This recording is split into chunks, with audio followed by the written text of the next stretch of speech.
রংপুর চিড়িয়াখানাটা আসলেই অনেক সুন্দর। সো হ্যালো এভরিওয়ান, আসসালামু আলাইকুম। ওয়েলকাম জানাচ্ছি আমার একটা ডেইলি ব্লগে। হসপিটালে যখন ছিলাম আসলে মেয়েকে নিয়ে রুমে ও অতিষ্ঠ হয়ে গেছিল। একটা ছোট বাচ্চা কিভাবে অত রুমে একা একা অতক্ষণ থাকতে পারে। তো ভাবলাম ওকে নিয়ে একটু বাইরে থেকে ঘুরে আসি। আমার বাবাকে নিয়ে যখন হসপিটালে ছিলাম তখন আসলে সবাই আমার বাবাকে নিয়ে ব্যস্ত।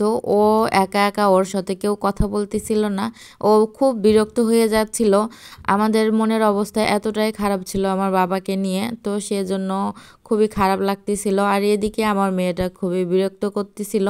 তো 2 দিন পরে হচ্ছে যে আমার বাবার যখন অপারেশনটা হয় তার 2 দিন পরে ওকে নিয়ে একটু চিড়িয়াখানায় গিয়েছিলাম বিকেলবেলা।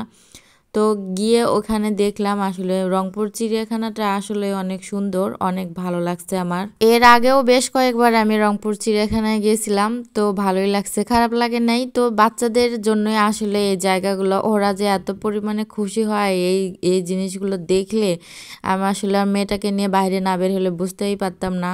ওকে আসলে একটা একটা করে জিনিস দেখাচ্ছিলাম আর নাম শেখাচ্ছিলাম যে এটা এই নাম, ওটা ওই নাম। তো ও আসলে নামটা বারে বলতেছিল আর বলতেছিল মাম্মাম হ্যাঁ এইটা। এখানে আসলে সব রকমের জীবজন্তুই ছিল। তো আমরা আসলে সন্ধ্যার আগ মুহূর্তে গেছিলাম, আরও অনেক তাড়াতাড়ি বের হইতে হইতো, কিন্তু আসলে আমাদের ঘোরার মতো কোনো মন মানসিকতা ছিল না, এজন্য হুট করেই বের হওয়া হয়েছে।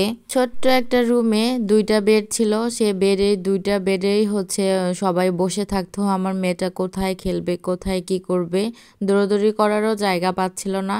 তো সেজন্যই হচ্ছে বাইরে এসে এমন ছুটাছুটি শুরু করে দিছে, এখানে এসে আসলে গা ঘেমে ওর শেষ। বারবার বারণ করতেছিলাম দৌড়াদৌড়ি করিও না, কিন্তু ও দেখেন কি পরিমাণে দৌড়াদৌড়ি করতেছে, হাতটা ছাড়া পাইলে ও শুধু দৌড়াদৌড়ি করতেছে। আমার 2টা ছোট বোন আর আমার মেয়ে, আমি 4জন মিলে আসছি একটা রিস্কায় করে। যখন আমি চিড়িয়াখানায় ঢুকি তখন একটা কথা বারবার মনে হচ্ছিল। আমি একটা ভিডিও দেখেছিলাম, সেই ভিডিওতে একটা বাচ্চা, তার বাবা হচ্ছে বাচ্চাকে দ্বারা বানরকে বাদাম খাওয়াচ্ছিল। তো বানরটা বাচ্চাটার জামা হাত টেনে ধরছে, বিষয়টা আমার খুবই খারাপ লাগছে। তো এই জন্য ভয়ে আমি আমার মেয়েকে কাছেও যেতে দিচ্ছি না, দূর থেকে সব দেখতে দিচ্ছি। আর এই জায়গাটাতে অনেকগুলো পাখি ছিল, আসলে ভিডিওতে খুব নেটের মাঝে খুব একটা দেখা যাচ্ছিল না। পাখিগুলো আসলে অনেকগুলো পাখি ছিল এখানে, ছোট বড় অনেক রকমের পাখি ছিল। আর এখানে আমি কিছুটা লজ্জাবতীর গাছ দেখতে পেয়েছিলাম। পাতাগুলো দেখে আসলে অনেক ভালো লাগতেছিল, দেখলেই কেমন যেন গা হয়ে যাচ্ছে ওদের। তো এখানে ময়ূর পাখি ছিল, ময়ূর পাখির আমি এখানে ডিমও দেখেছি। এই ফার্স্ট টাইম আমি ময়ূর পাখির ডিম দেখলাম। ময়ূরের আর যে লেজের যে এগুলো আমি আগে বইয়ের ভিতরে রাখতাম। আসলে তখন ছোটবেলার স্মৃতিগুলো আসলে অনেক মনে পড়ে। ভাবতাম যে এগুলো না মনে হয় বাচ্চা দেবে, আসলে এটা আদৌ ঠিক না। তো এই ছিল আমার আজকের ভিডিও, কেমন হয়েছে অবশ্যই কমেন্ট করে জানাবেন।